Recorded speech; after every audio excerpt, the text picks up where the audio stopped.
પૂર્વ મંત્રીએ ચૂંટણી અંગે કર્યો છે બફાટ।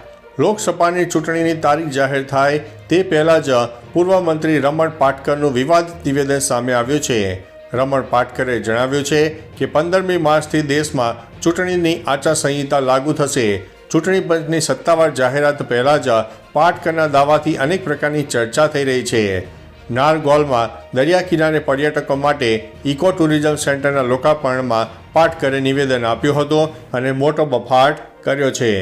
અન્ય મહત્વના સમાચારની વાત કરીએ તો શિવરાત્રી તહેવારને લઈને જૂનાગઢમાં મોટી સંખ્યામાં પ્રવાસીઓ ઉમટી પડ્યા હતા, ત્યારે ભારે પવનને કારણે ગીરના રોપવે બંધ કરવામાં આવી હતી।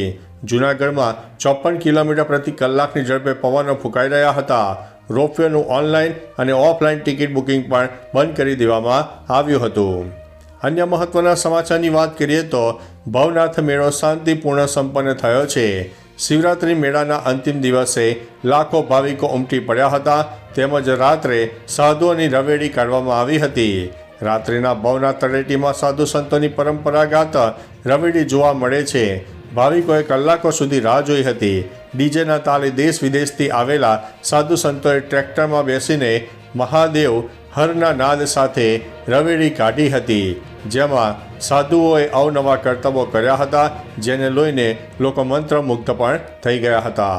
તો ચાલો મિત્રો, ફરીથી દેશ અને દુનિયાના સુપરફાસ્ટ સમાચાર લઈને મળતા રહીશો। ત્યાં સુધી અમને રજા આપશો। નમસ્તે।